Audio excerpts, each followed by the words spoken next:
Sri Gurubhyo Namaha Harihi Om. Om.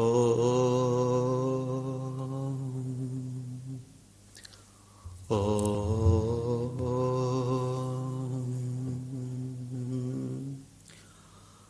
Parthaya Pratibodhitam Bhagavata Narayanena Swayam Vyasena Gratitam Purana Munina Madhye Mahabharatam Advaitamritavarshinim Bhagavatim Ashtadashadhyayinim Ambatva Manusandadami Bhagavad Gita Bhavadveshinim Namostu Te Vyasa Vishala Buddhe Pullaravindayata Patra Netra Yena Tvaya Bharata Taila Purna Prajvalito Jnanamaya Pradipaha Prapanna Parijathaya Totra Vetraikapanaye Jnanamudraya Krishnaya Gitamrita Duhe Namaha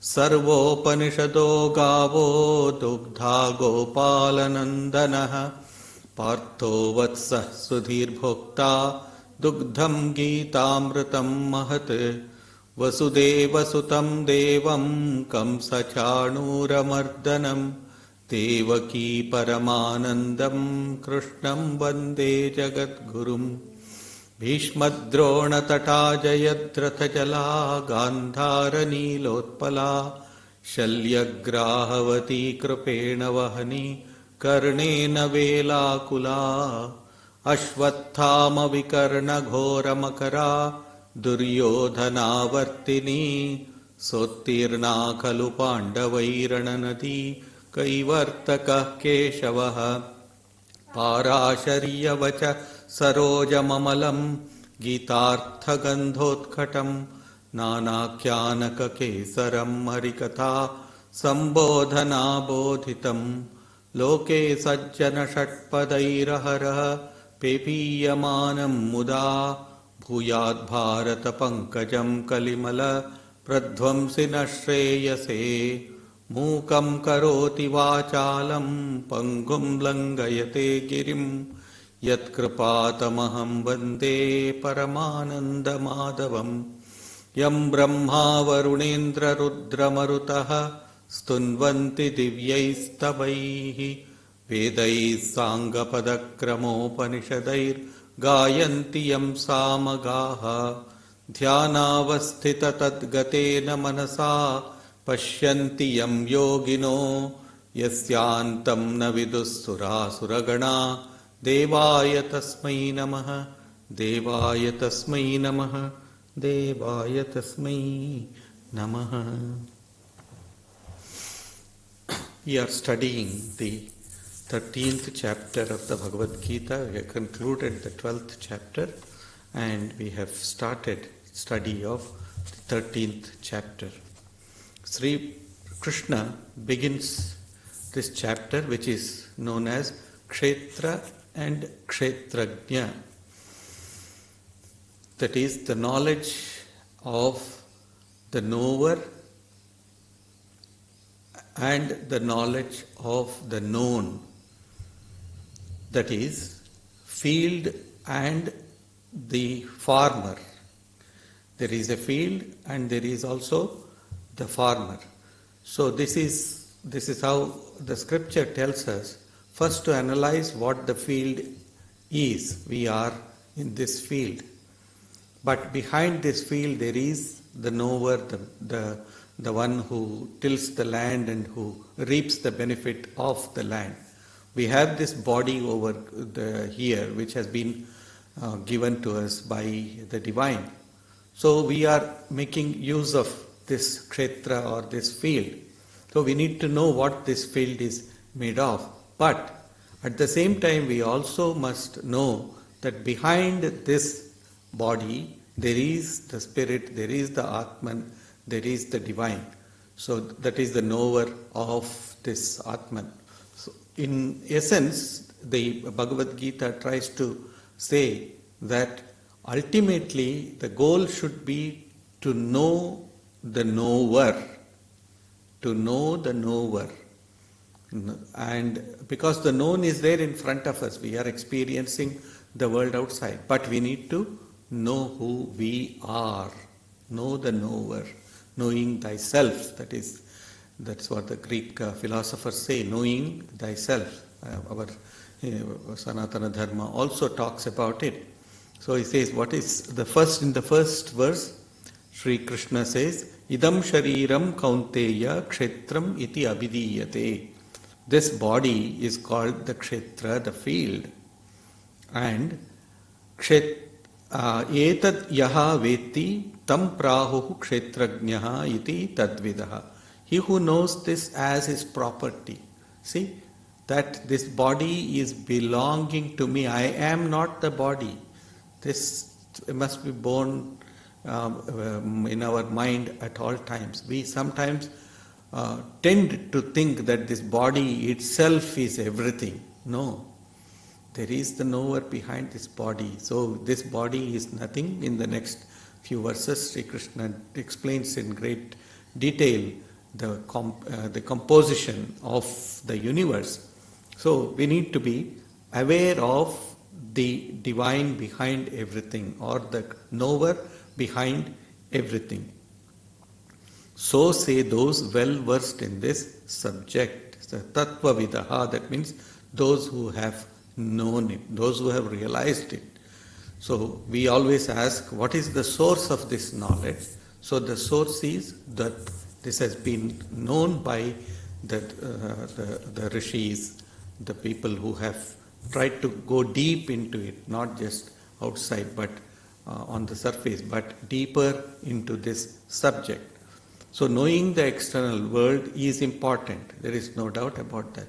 But thinking that is everything is what must be discouraged, and that's what the scripture says. Yes, it is perfectly all right for you to interact with the world and to know everything, etc. But first, try to understand who is behind this whole universe. Behind your knowledge even. Even behind our knowledge, there is the divine. This must be understood.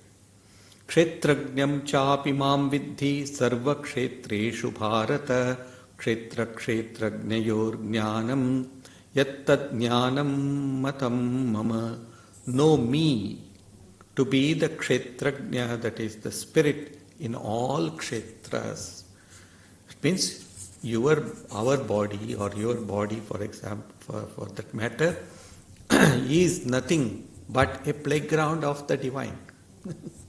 See, we get concerned when something happens to us. There is no doubt it is unnerving for us when something serious happens to us. But who is the one who is giving us the pain? See, the pain giver is also He. And the pain experiencer is also He. He gives and He experiences. We just have to be instrument. That's why Sri Ramakrishna used to sing this song all the time. Ami jantro, tumi jantri. I am the machine and you are the operator.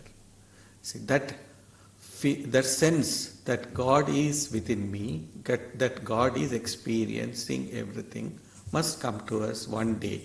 And those who have had that experience are tatvidaha, that means tattvavidaha. They are the knowers of that. That is to say, it is possible for us to reach that stage, that state wherein we can feel that whatever is happening around me is happening because the divine is. The divine is there. That's what he says. Kshetrajnam chapi mam vidhi sarva kshetreshu bharata kshetra kshetrajnayor jnanam mattat yattat jnanam matam mama. The knowledge of the distinction between kshetra and kshetrajna alone is real knowledge according to me. See, after knowing everything, one should arrive to the conclusion that I know nothing. That all knowledge is external, bahyo.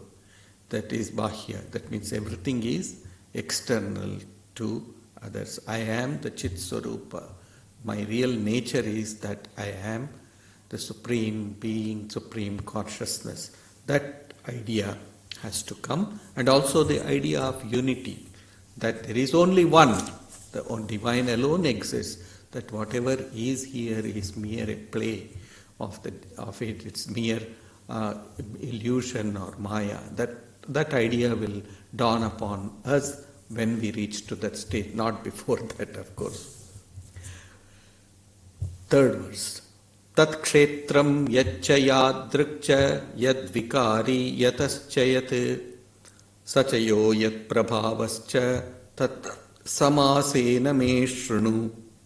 Hear from me in brief what the kshetra is, of what nature it is, what its modifications are, and from what causes, what effects have sprung.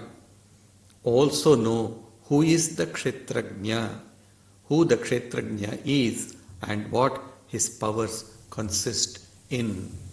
See, three aspects are there in this universe. The first is this body that is, which is material, which is formed of the 5 elements. And then behind it is the ego, the consciousness behind it, the user of the body. That is, I am using this body, I am using this house. So the owner of that, not ultimate owner, but the user of this house. That was called in our Vedanta terminology as the jiva, is the experiencer, who is the enjoyer, etc. And then behind all of that is the divine Lord, who is the Supreme Being, who makes all these things work, who gives us the knowledge that this belongs to, this is something to be used by you, and also the material that is there in front of you is something that you can make use of for a temporary period of time, not for eternity. See, we should have this feeling that we are not going to enjoy this, or we are not going to experience this for all times to come. We will never be able to do that. When trials come, they also will go away. That's why I always quote that Christian saint who used to repeat all the time, "This too shall pass." Such a potent and such a very significant mantra that we need to try to adopt in our life. Then nothing stays forever, because this is nothing but a kshetra, this is nothing but a field, and it will also destroy. Just as in the field the farmer grows, sows seeds and all of that, then it grows, and then the farm is reaped, etc. After reaping, then the land lies vacant, barren for some time. Again, another type of seeds or another group of seeds are sown by the farmer, but it is the will of the farmer whether to plant it or not. See? So who are we to say that this must happen to us or this should not happen to us? This is a very significant or a very very important point for us to remember all the time, that this body is a mere kshetra, it is a mere field. So he says here, hear from me in brief these three things. Even from the whole process of the evolution, from the organic, that is from the amoeba, to up to the highest level of a human being, is kshetra. Everything is kshetra. So if we look at it from that point, this point of view, nobody is greater than the other. Nobody is greater than the other. We are all the same in that sense, that we have been given a smaller space, all right. Somebody has been given a smaller space, so they can grow that much, or they can reap that much. And somebody is given a larger space, they will experience a little more. But The person who has been given less need not think that he has been looked down upon. No, that is what you are supposed to get. That's all that the capacity that you have got. We all receive what we deserve. This must be understood at all times. We will not receive what we do not deserve. In the whole scheme of life, we will not deserve. And even if we try to get it by hook or crook, it will not stay for a long time. Rather, it will bring in misery to us. Not only would we not be able to use it properly, but it will, in the end, it will only bring us untold misery, which people experience. Those who earn money with in crooked manner and all that, it all just disappears. It all dissipates, and it all goes away in the hands of those people, unworthy people. Ultimately, one cannot enjoy it oneself, nor can help others also with that. So that is the idea that has been that has to be understood with these verses. Fourth verse: Rishibhir bahudha gitam chandhobir vividhai pratak brahma sutra padaischaiva hetumadbhir vinischitai. So Sri Krishna is saying, where do you get this knowledge? Where can we get this knowledge about the Kshetra and the Kshetrajna? So Sri Krishna elaborates on this, or enumerates this. He says, Rishi bhihi bahudha gitam. The rishis have sung about it in many ways. That means they have gone to great lengths to explain what it is. Rishis, through various means, they adapt various means to make sure that those who are less knowledgeable about this can understand the truth. So, one meaning of Rishi is that mantra drashtaraha iti Rishi.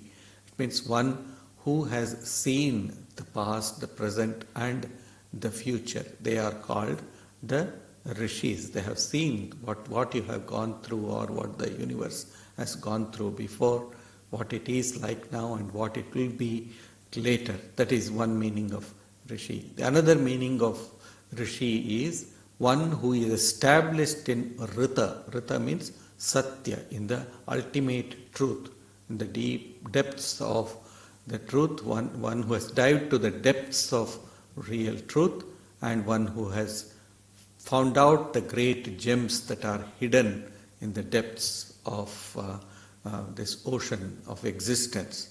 So that is another meaning of Rishi, Rita, one who has experienced the Rita, one who has experienced the truth. That is the idea.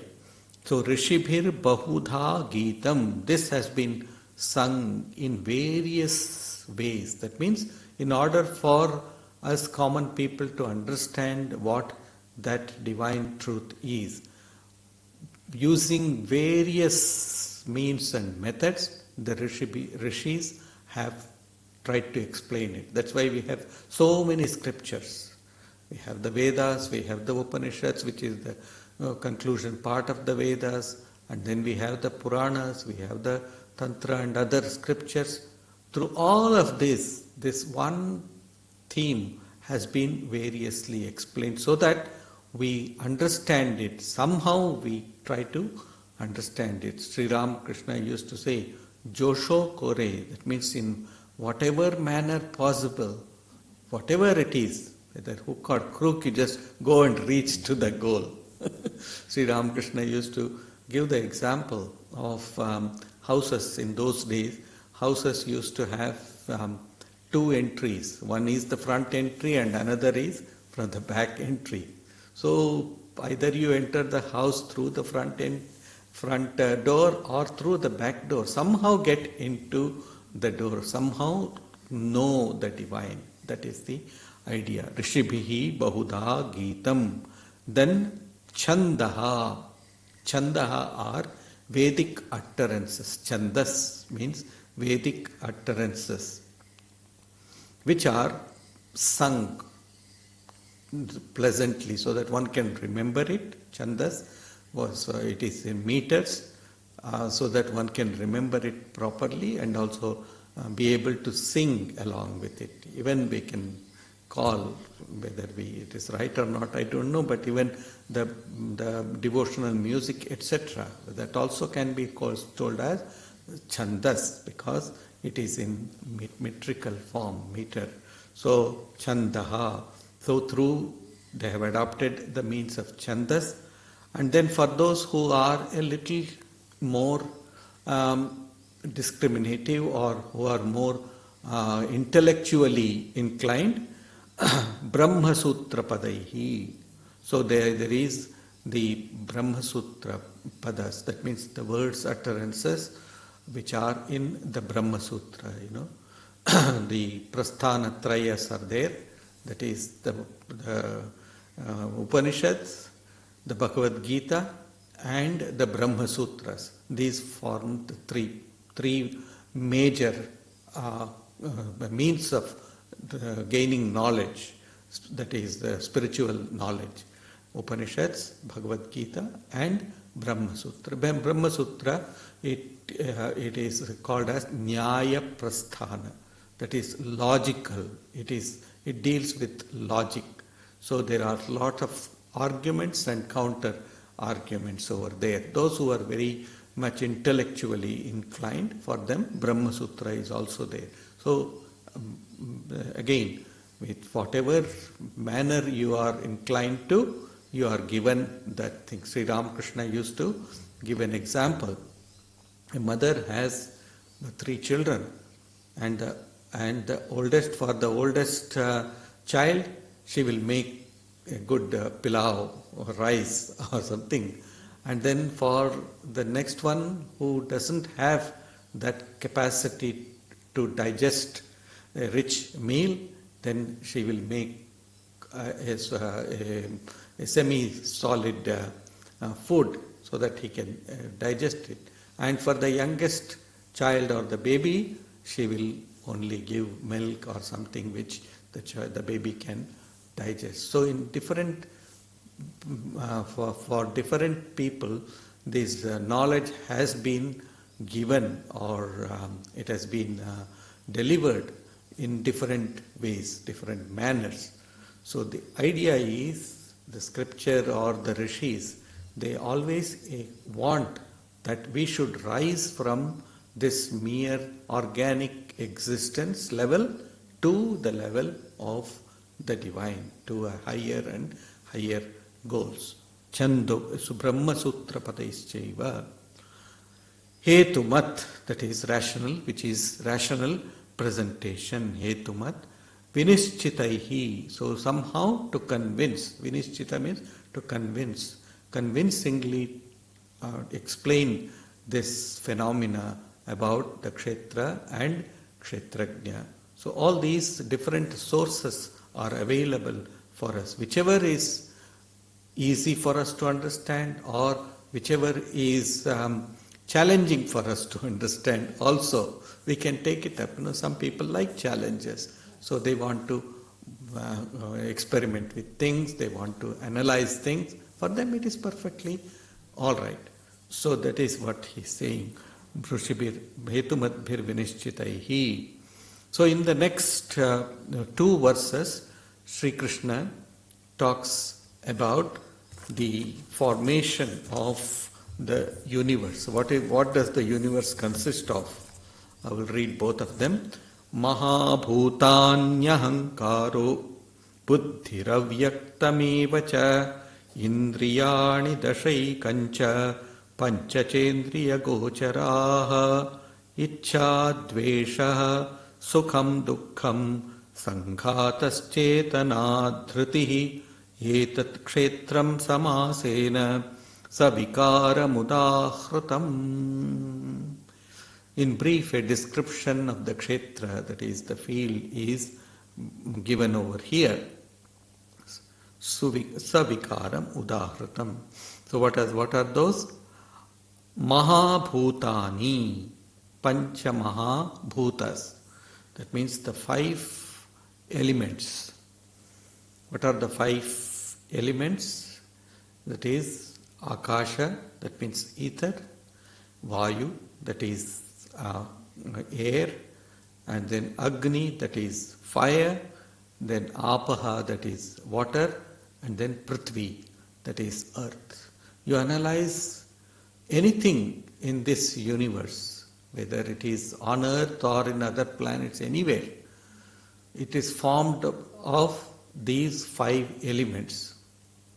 There may be a greater representation of 1 or 2 of this in some planets or in some places, and lesser manifestation in somewhere else. So, but if you analyze the whole of the universe, it consists of these 5 elements only. Nothing more and nothing less than this. That is all. That's what he says. Mahabhutani, Pancha Mahabhutas. All the names and all the forms are due to this Pancha Mahabhutas. All the names are formed because of these 5 elements. From our body, the sun, the moon, the stars, the planets, the galaxies, everything is formed of these Pancha Mahabhutas. Then next is Ahankara. Next is the subtle one, which is the notion of I. See, having created the universe with these 5 elements, the Lord has introduced the I in beings, that means living beings. Whereas non-living beings, they are also there, but they also can come to life at any time, like stones and trees, etc. But their sense of I has not been gross, it has not been developed that much. But in us, as living beings, in the humans as well as animals, etc., this I notion, this subjective notion that I exist, I am, this feeling has been introduced by the Lord, so to say. So it is like a hanger or a hook to which you tie things, or you hang your things onto. So the I is like that hanger or that hook to which everything else comes and gets attached. This I will say, this is my body, or this is my car, this is my house, this is my family, and all of that. By itself, they have their own existence. They don't have anything to do. But I attach everything to that notion of I, my body, my body, my body, my things, my car, and so on and so forth. So we attach ourselves to this notion of I. And then comes buddhihi, but here is where buddhihi, the intellect or the reasoning power comes. The reasoning power says, no, this does not belong to you. This ideally belongs to the divine. Everything is His. You are also His. That is where the intellect will come and will try to discriminate, to put the right and the wrong aside. That means to differentiate between the right and wrong, and also to give us the knowledge. Buddhihi. Then another thing he is talking about is avyakta. Avyakta is the unmanifested, that is the root matter. Avyakta is the basis of the ahankara. Where did the I come from? That is the question. If everything is the divine, where did this I come from? The I is in the seed form, as it were, in nature. The Lord, after having created the universe, has thrown some seeds here and there. And that those seeds, they start sprouting, so to say. They are the basis of it. And then that will say, oh, I am different. For example, a plant will say, I am not the earth. I am not the dirt over here or the earth. I am a tree. I have an existence of my own. But where does it come from ultimately? It comes from the earth alone. But we think that we have a different, a separate existence than the divine itself. So that is where the avyakta is. It supplies all this material to us, as it were, so to say, this ahankara, this energy to say I, etc. Ahankara, avyaktaha. Indriyani dasha ekancha. Dasha indriyani ekamcha. 10 indriyas. Indriya is the sense organs. There are 10 sense organs, 5 organs of action and 5 organs of perception. What are the 5 organs of the action? They are the hands, that which helps us interact with the world, are known as the organs of action. The hands, the feet, and then the upastha, that which excretes everything, payu, that is that which the 2 organs of excretion, that is, and then there is the mouth, of course, through which we speak and we interact with the universe. These are called as the 5 organs of action, and then there are the 5 organs of perception, that which helps us to experience things and put them inside our mind. That is called as the 5 organs of perception. What are those? Shrotra, that means the ears. Tvak, that is the tactual feeling, that with the skin. Tvak. Chakshuhu. Chakshuhu means the eyes, which make us see, and then also it has 2 things. One is it sees outside and then it takes in, captures the picture and then takes in the experience and gives it to the mind. And then the mind gives it to the buddhi and says, okay, try to find out where this is, like the CPU, It just, then it goes and then it's all right. It makes a discrimination, or it analyzes and says, oh, this is this and this is not this, and so on and so forth. So that is what the chakshu does, the eyes do. And then chihwa, that is the tongue. Tongue also has got double action. One is to taste within, and then the other is to speak or to communicate. So it has got double action. And then grana, that means the nostrils, to take in or inhale air or to inhale in any smells, etc. So all these are called the organs of perception. So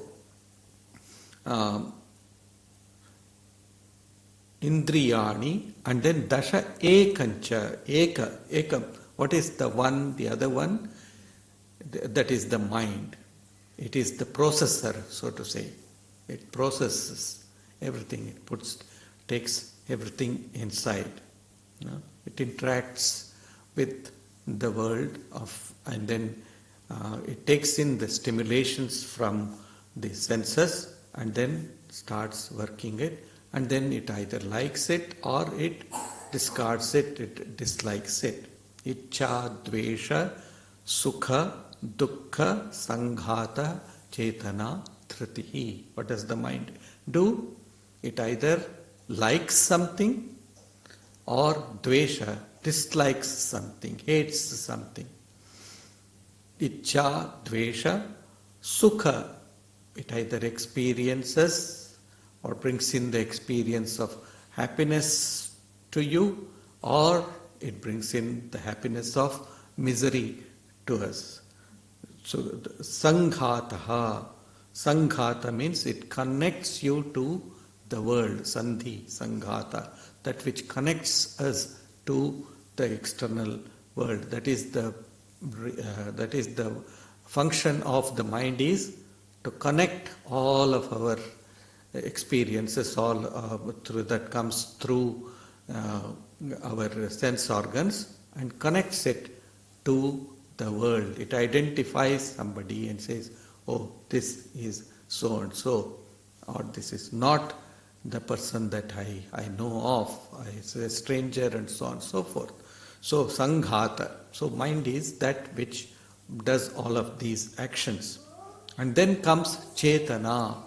Chetana is the intelligence principle within all of us. And then sanghata, chetana, and then dhritihi. The conscious principle is chetana, and then dhritihi. Dhritihi is that which determines, determinative faculty is called as the dhriti.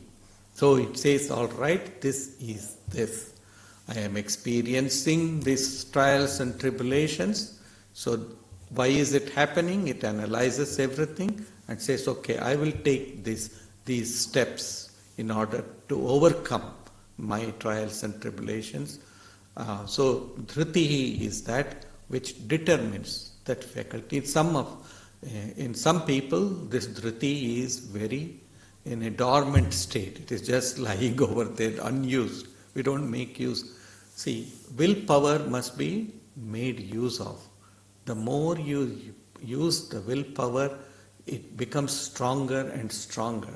See, if we succumb to the trials and tribulations or to the experiences of life, then we will be going down, and this dhriti will become very dormant. It will not help us. But God has also given to us this dhriti, this determinative faculty. Why should we?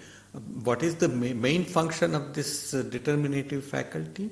It is to make sure that you are established in truth and not in untruth.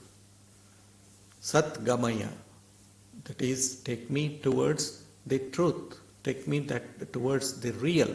Asatoma sadgamaya, you know that. Do not take me towards the unreal. That is what the dhriti does, is it takes you towards the real thing. It does not take you towards danger.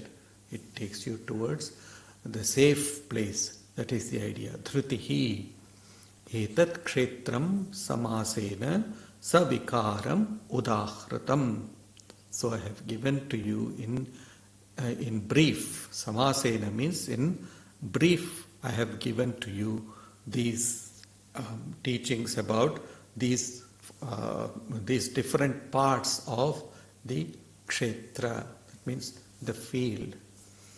To know the knower is very difficult, but to know what is there around me, what I am formed of, this body and mind is formed of, is the first step to knowing. See, knowledge is power. It endows us with a great power. So we need to make sure that we make use of the knowledge that is given by the Lord over here. And then he also talks about the spiritual qualities that one can develop by making use of these. What is it? Amanitvam, adambhitvam, ahimsa, kshantirarjavam, acharyopasanam shaucham, sthiryam, atmavinigraha. So if we want to proceed in the path of perfection, making use of dhriti, that means determinative faculty, then we need to also understand the significance of these wonderful qualities that the Lord has endowed us with, which will take us nearer and nearer to the divine. What are those? Amanitvam, freedom from self-importance.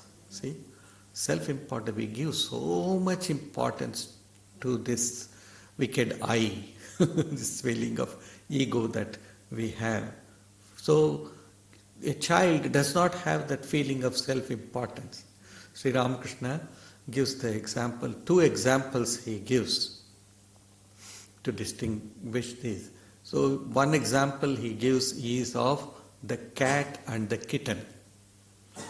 A kitten is born to the cat, and then the kitten is mightily happy, does not have any concerns at all. Only when she is hungry, she will cry, meow, meow, and then the mum will come and then take her from, catch her, and then take her and then feed her.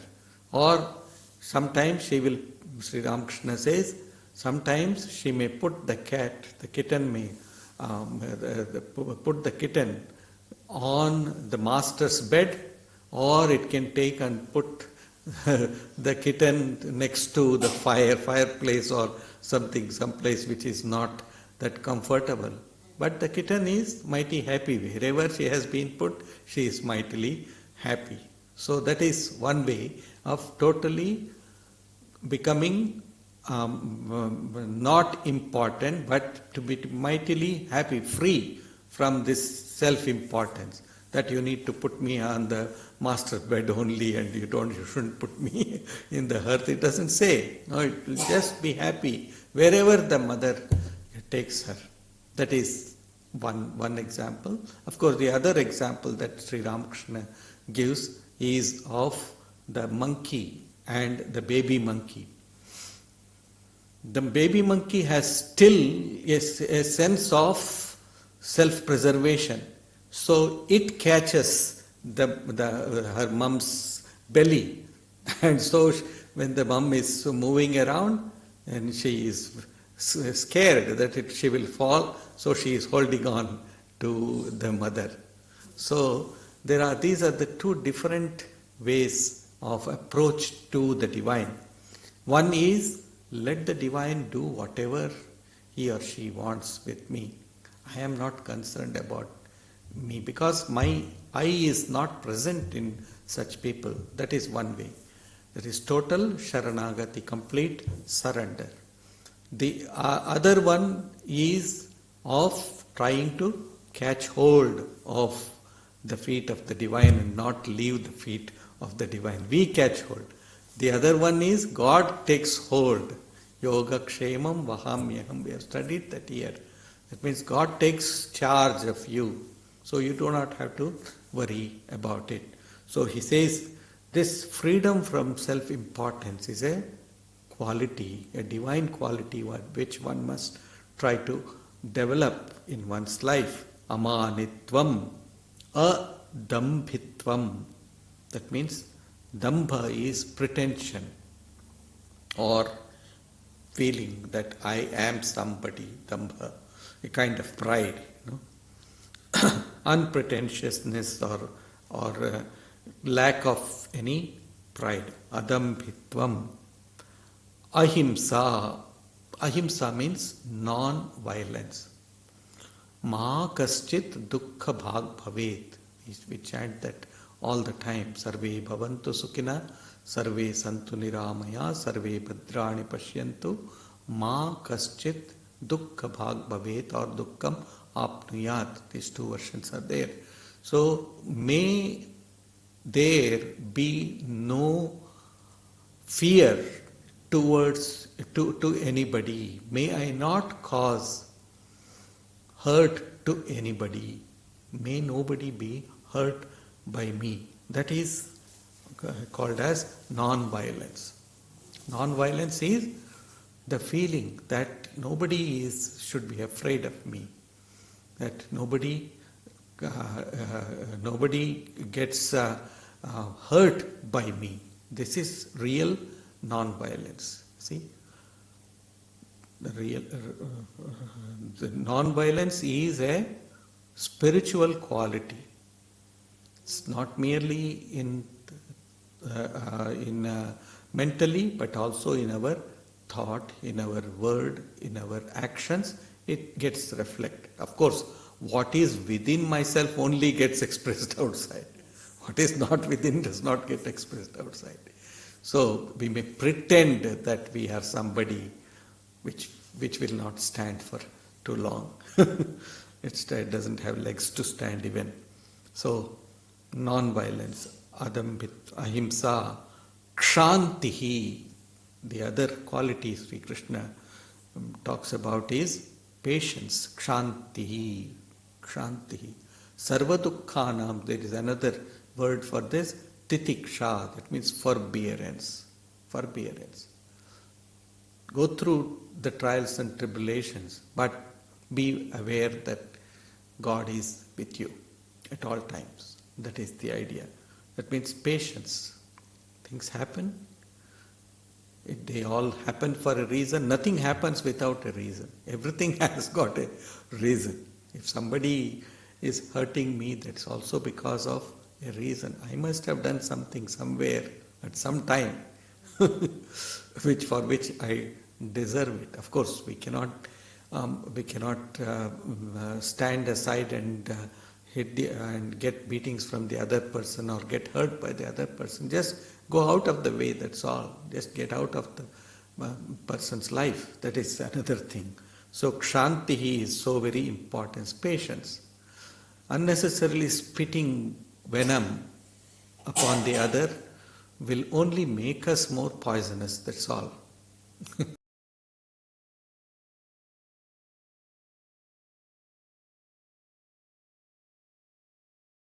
Careful about it. Kshantihi is such a very important quality, a divine quality, of course, but humans also should emulate it. Then arjava, rijuta, that means straightforwardness, no beating around the bush, as they say. Sometimes people will use 10 sentences to to convey one word or half a sentence. For that they will use 10 different, they will wind and wind and wind and then come to the point. No, straightforwardness. Why can't we be simple? Just like a child doesn't have anything. Whatever comes to the child's mind, the child will just say. It is we who are grown-ups who will try to stop children from being so straightforward. Because we are afraid that we will lose something, but the children are not afraid of. Because this idea of gain or loss is not there in them. That's why. But a realized soul is one like that. A person who has seen God, who has known God, is one who is very, very simple. If you read the life of Sri Ramakrishna, you will see this. That sometimes he is going to people like Vidyasagar, Bankim Chandra and others, and then he just says whatever comes to his mind. And then then the others who were there, they shudder with fear, said, oh, he is talking to these people. No, for him it is nothing. For him, no praise or blame doesn't affect him. Ahimsa, kshanti, rajuta, that is straightforwardness.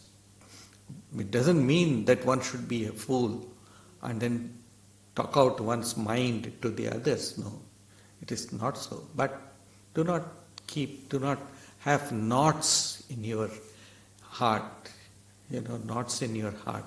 So, and people understand, simple people are understood by people who are really truthful, that who are really sincere, they understand it very clearly.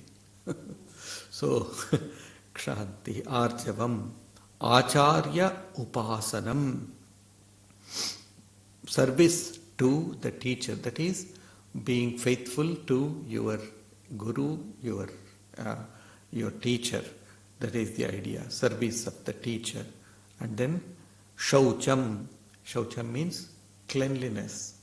Bahya Shaucha, that means external cleanliness, and Anta Shaucha, that means the cleanliness inside. It's not just enough to keep the house clean, it is very, very important, but to keep one's mind, daily prayer is one very potent means, or very,